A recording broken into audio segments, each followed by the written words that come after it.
Abrimos una nueva edición de Café Financiero con toda la información necesaria para cuidar tu dinero. Hoy tenemos información para todas aquellas personas que buscan tener la mayor protección para su automóvil. ¿Cuál es la oferta que existe en nuestro mercado de seguros contra todo riesgo? Vamos también a repasar lo sucedido en los mercados de capitales y en el último bloque vamos a analizar los hechos más destacados en materia económica de estos últimos días con el economista Hernán del Villar. Quédate con nosotros. Tras el siguiente intervalo vamos a regresar con todos estos temas y vamos a responder, como siempre, a todas tus inquietudes.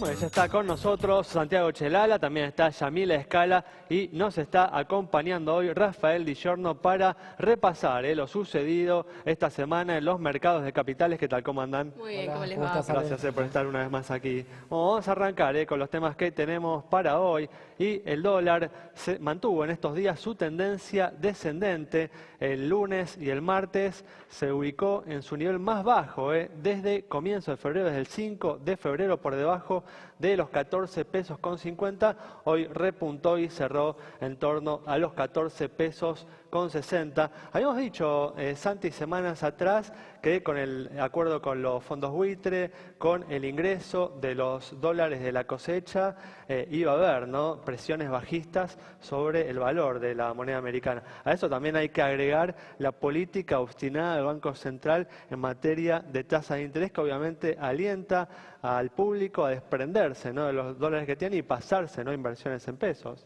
Sí, Ale, no solamente al público local, hay que agregar que están viniendo inversiones extranjeras, porque son tasas que no se consiguen en ninguna parte del mundo. Hay gente que está trayendo sus dólares de afuera para venderlos aquí a un tipo de cambio que se va a mantener relativamente estable durante un tiempo, colocar en pesos a tasa de 38%, cuando en otras partes del mundo están dando una gran invitación a la especulación, definitivamente. Sí, y también hay que ver que, ponerse en los zapatos de las autoridades del Banco Central, que tampoco hay tantas alternativas, con una inflación relativamente alta, ajuste de tarifas, salarios que todavía se están negociando, con conflictividad social creciente, paros de los gremios más importantes. Parece ser que todos los cañones del Banco Central apuntan a detener la escalada inflacionaria, de que haya realmente muestras de que la inflación está cediendo, de que hay una estabilidad de precios y recién ahí van a comenzar a bajar las tasas de interés. El resto de los objetivos son claramente secundarios. Pero fue muy exitoso lo que fue la colocación de deuda. Alejandro, se han ofertado 3 veces lo que la Argentina quería colocar. Se colocaron finalmente 16.500 millones, una tasa menor de lo que se esperaba, en torno al 7%, 7,14% exactamente, lo que deja un buen piso para futuras colocaciones, Si la Argentina realmente pasa a ser un país emergente, deja de ser esta categoría de país fronterizo, donde hay riesgos y hay muchos fondos de inversión que no pueden invertir en Argentina por ese default selectivo, default técnico que tenía en relación al juicio con los fondos buitres. La Argentina probablemente reciba una avalancha de inversiones que van a seguir alterando, la tasa de interés hacia la baja para volverla a niveles más normales. Recordemos que en el resto de América Latina se paga en promedio 4, la Argentina pagó casi el doble. Se puede agregar que esta política de tasa de interés que viene llevando adelante el Banco Central también ya viene teniendo un costo en términos de lo que es la apreciación del peso argentino. Los exportadores que recibieron con mucho beneplácito la salida del cepo cambiario allá en diciembre y la recuperación de la competitividad que trajo la devaluación, deben estar mirando con preocupación lo que sucede, viendo que el dólar cae y la inflación no cede. Sí, Ale, pero recordemos también que se han eliminado de un plumazo todas las retenciones, que subían al 35% y que eso ya de por sí significa un aumento importante de la competitividad para los exportadores. Y esto le agregamos un 40% por lo menos de devaluación, estamos hablando de cifras que realmente sería muy raro que levanten la voz para quejarse con estos valores. Vamos a ver qué pasa en las próximas semanas. Vamos ahora a cambiar de tema y vamos a brindar información para todas aquellas personas que buscan tener la mayor protección para su automóvil. ¿Cuál es la oferta que existe en nuestro mercado de seguros contra todo riesgo? La manera de estar lo más cubierto posible ante la posibilidad de un siniestro. Estoy hablando del todo riesgo y de un concepto que usamos a menudo que tiene que ver con la franquicia. ¿Por qué les digo esto? Porque vamos a repasar cuáles son los seguros de todo riesgo más completos y más económicos. ¿Y cuál va a ser la diferencia acá? Bueno, esa franquicia, ese monto, ¿sí?, a partir del cual se empieza a hacer cargo la compañía. Si el siniestro que yo tengo está por debajo del monto de la franquicia, me tengo que hacer cargo yo, ¿sí?, el consumidor, el cliente de la compañía. Si no, a partir de ese monto se hace cargo la empresa. Entonces es muy importante, porque si la franquicia es muy alta, bueno, va a haber muchos hechos que entren en lo que me tenga que hacer cargo yo, bueno, o el consumidor. Les estoy poniendo un ejemplo. Entonces arrancamos con los más completos, es decir, los que van a tener la franquicia más baja. Hay un caso, y vamos a arrancar con Rivadavia, que tiene franquicia cero. Atención, este tiene un costo de 2.894 pesos. Esto es para un Gol de unos 193.000 pesos en el mercado. Usted, en función de su auto, desde ya evalúa, sabe que va a cambiar. Después, la Caja en 1.900 de franquicia, a un valor mensual de 2.419 pesos. Y también, bueno, tenemos la segunda en 3.500, SMG en 3.500 pesos también, y franquicias que no son muy elevadas, como QB, Sancor y Provincia, ya en 4.000. Valores, de nuevo, por arriba de los 2.800 pesos. Es un seguro todo riesgo completísimo. ¿Por qué? Porque aparte, bueno, de cubrir todo lo que cubre el seguro para todo riesgo tiene esta franquicia. Si vamos a los más económicos, a los cuales queremos acceder porque son más baratos, tenemos que enfrentarnos a franquicias más altas. Y estas arrancan en los 10.000, 5.000, 15.000 pesos, ¿sí? Valores, por más de que los arreglos están caros, bueno, y acá sí el costo les presentamos. Por 1.985 pesos, usted en Rivadavia puede adquirir un seguro para todo riesgo, pero se tiene que bancar una franquicia de 10.000 pesos. La Caja 2.120, Federación 2.178, 2.194, Sancor, Allianz 2.236 y un poco más arriba de SMG en 2.253, San Cristóbal 2.257, QI, ahí ven 2.264, 2.268 para Zurich y la segunda en 2.315 pesos. De nuevo, franquicias de 5, de 10 y de 15.000 pesos. Información importantísima, seguros contra todo riesgo que aumentaron hasta un 60% en este último año, pero que bueno, le da la tranquilidad a uno de estar cubierto contra todo riesgo. Bueno, información hoy más importante que nunca, como acabas de ver, justamente informándote bien, podés por ahí conseguir ahorros importantes en tu seguro contra todo riesgo, en particular teniendo en cuenta, ¿no?, que entre el más barato y el más caro que acabamos de ver hay 1.000 pesos de diferencia, una diferencia enorme. Bueno, vamos a cambiar de tema y vamos a comenzar con el repaso de lo sucedido en los mercados de capitales y a nivel local euforia, con el muy buen resultado que obtuvo el gobierno en la colocación que realizó para terminar con el conflicto con los fondos buitre, ¿no, Rafael? Así es, después de un mes que no había sido demasiado bueno, en razón de que el inversor, sobre todo el inversor minorista, se venía pasando de acciones a tasa de interés del Banco Central, invertir en LEVAC con tasas del 38%, de golpe, desde hace 10 días para acá, empezó a cambiar la tendencia, empezó ya el mercado de a poco a pensar que Argentina podía hacer una buena colocación en el exterior, y en estos últimos días predominó el optimismo que culminó ayer con la colocación realmente importante para un mercado emergente. Hacer una colocación de esta naturaleza es uno de los récords de los últimos años. Una gran demanda, ¿no?, de los bonos argentinos, notable. Gran demanda. Si uno lo mira, hace 2 meses se dudaba si Argentina iba a poder llegar a conseguir lo suficiente para pagar el juicio de holdouts, que eran más o menos 10.000, 11.000 millones. Y bueno, la demanda fue 7 veces esa cifra. Lo que el gobierno decidió colocar fueron 16.500 millones. Todo eso se traduce en presión hacia la baja en la tasa de los bonos argentinos y euforia en el mercado de acciones, sobre todo en el mercado de Nueva York, en los ADRs, que se tradujo también en los locales, que volvió a casi llegar a los máximos históricos medido en pesos, ¿no?, de la bolsa. Muy bien, perfecto. Bueno, cerramos de esta manera este bloque. Quédate con nosotros, en instantes estamos nuevamente con vos.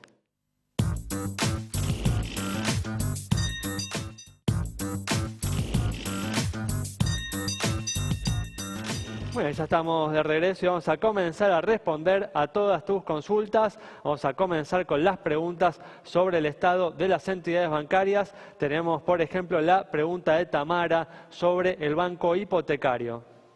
Un crédito especializado en la vivienda, en créditos para la vivienda. Vemos sus números en pantalla para Tamara. Patrimonio de 505.441 millones de pesos, depósitos por 20.487 millones y resultados positivos en el último ejercicio de 1.086 millones de pesos. Muy buenos indicadores de solvencia y también de liquidez. Cara sonriente para el banco hipotecario. Bueno, cambiamos de tema y como todos saben, a principios de este mes el gobierno anunció la suba generalizada de las tarifas de los servicios públicos a fin de comenzar a reducir los enormes subsidios que el Estado Nacional otorga a los usuarios. Maite Peñoñori conversó con el público sobre esta medida que golpeó el bolsillo de los argentinos.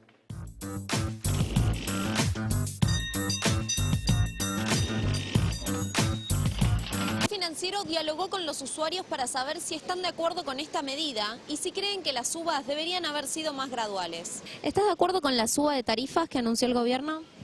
Mira, yo estoy de acuerdo, porque estaba muy bajo a tarifa, ¿sabes? Como luz, como todo acá. En Brasil, como yo vivía allá, es mucho más caro. Mira, creo que tenía que haber un sinceramiento y bueno, eso fue lo que pasó. Para nada, no estoy para nada de acuerdo. Es complicado, es algo que nos está costando a todos, ¿no? ¿Cree que habría que haber incrementado los impuestos o bajado otros gastos para poder mantener los subsidios a los servicios públicos? Por lo menos lo tenía que haber dejado como mínimo como estaban. Sí, mantener los subsidios porque la gente mensualmente no puede pagar algo más de la luz y el gas, lo que están viniendo últimamente. No tan gradual porque es como que se va corriendo mucho los tiempos con la inflación y es como que hay más desesperanza, más desequilibrio en la gente, así ya lo asume y así tendría que ser en todo, ¿no? Bueno, como dijimos ya en numerosas oportunidades, la reducción de los subsidios a los servicios públicos es algo imperativo. Es una opción justa para que permite reducir el enorme déficit fiscal que hay y evitar problemas mayores en el futuro. El tema, bueno, tal vez la elección del momento, la forma en que se implementó de una manera muy brusca, tal vez, en mi opinión, no es la más recomendable, ¿no?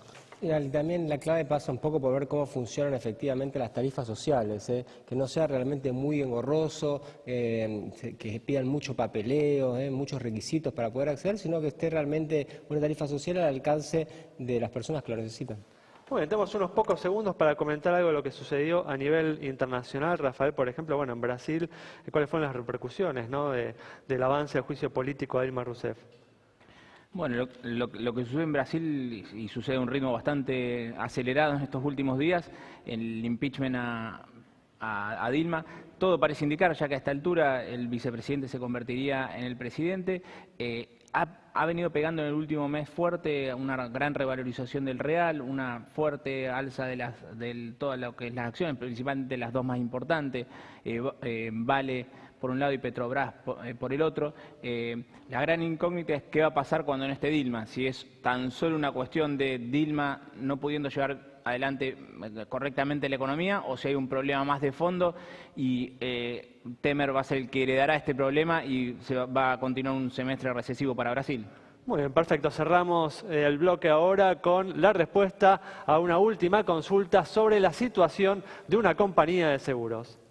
Para Estela, en este caso, que nos consultó sobre la situación de Caja de Tucumán. Esta empresa presenta estos indicadores: activo 919 millones de pesos, pasivo 761 millones, patrimonio 158 millones de pesos, resultado positivo 56 millones, primas 212 millones, se informa 757 juicios con indicadores que se condicen con los del promedio del mercado. Es que le otorgamos la luz verde de nuestro semáforo. Y recuerden, @Café Financiero en Twitter, en Facebook también nos encuentran como Café Financiero, nos escriben y les respondemos. Bueno, cerramos así este bloque. Quédate con nosotros. Al regreso vamos a estar analizando los hechos más destacados en materia económica de estos últimos días.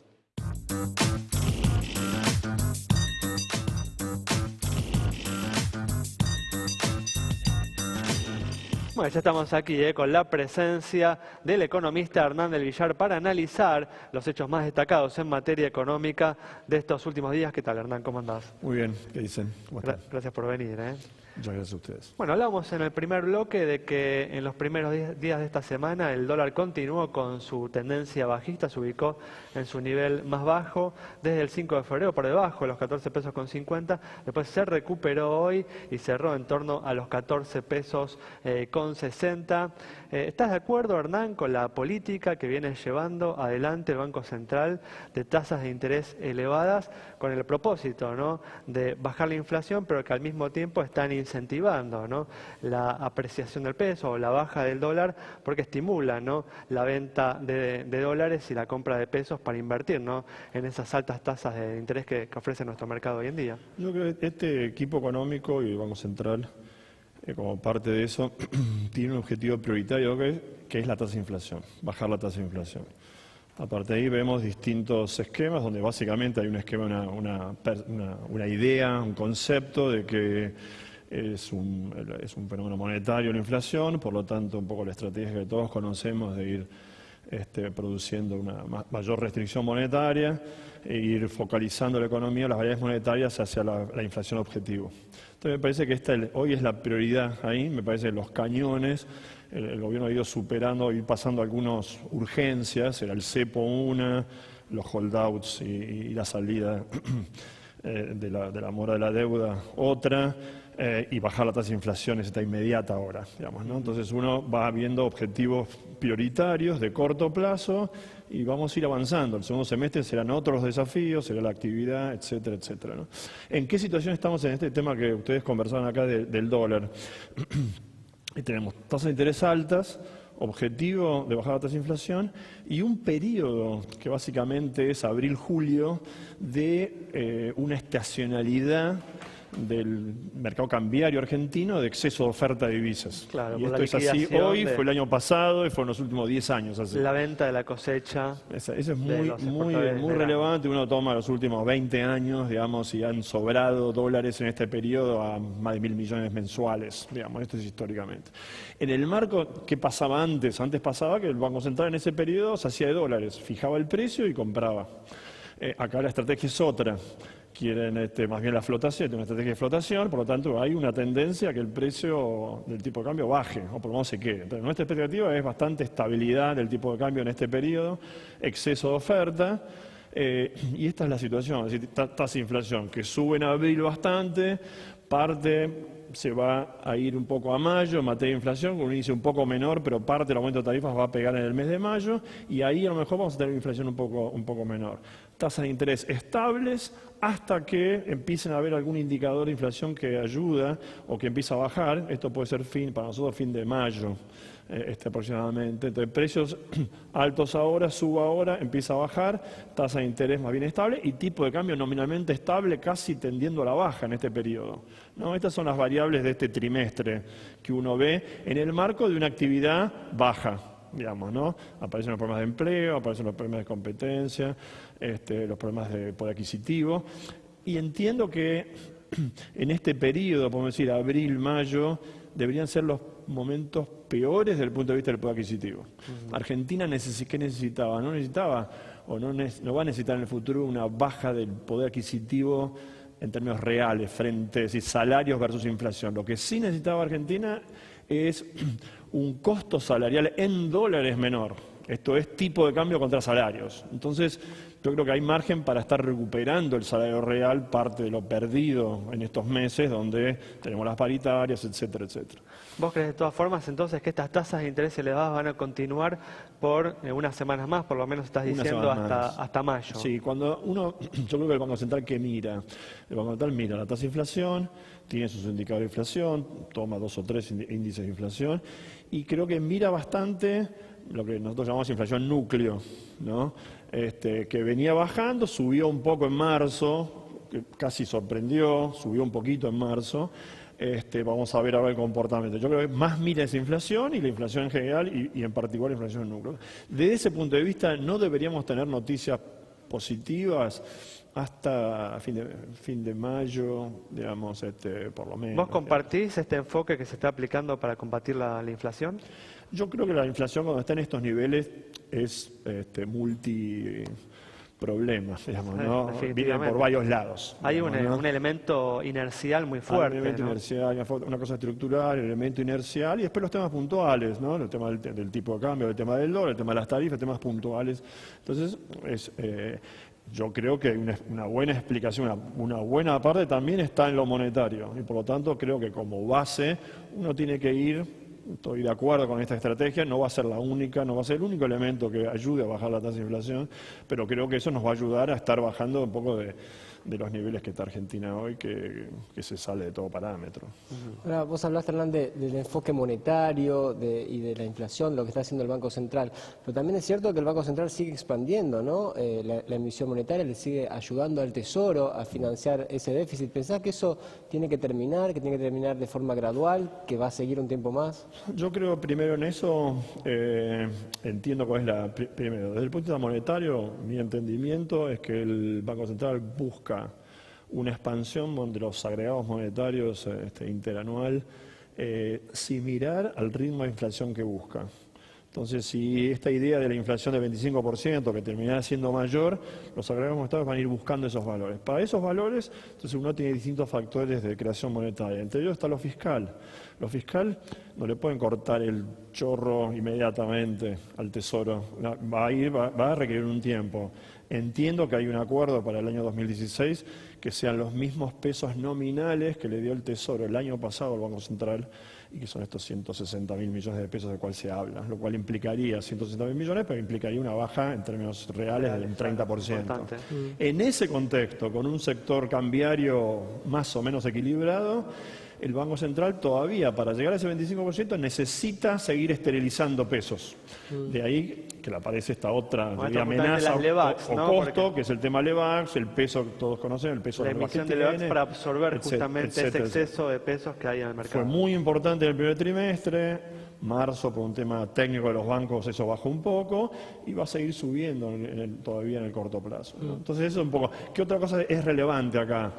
Entonces, uno que piensa, política monetaria, con agregados monetarios yendo a valores del 25%, todavía contándole plata al Tesoro, valores nominales similares al año pasado, y todavía necesitando seguir esterilizando pesos.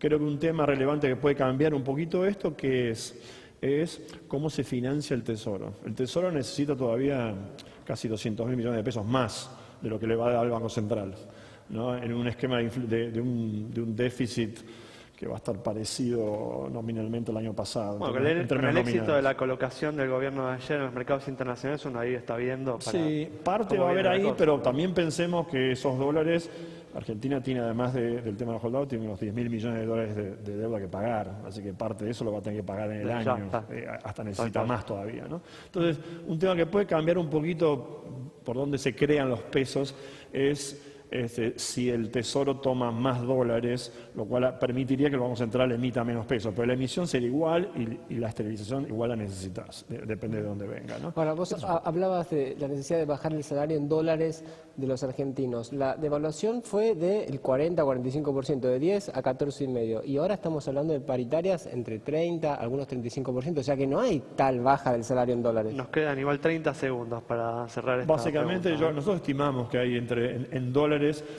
porque pensamos que el dólar va a seguir subiendo de a poco en el segundo semestre, pensamos en un dólar un poco arriba de 16.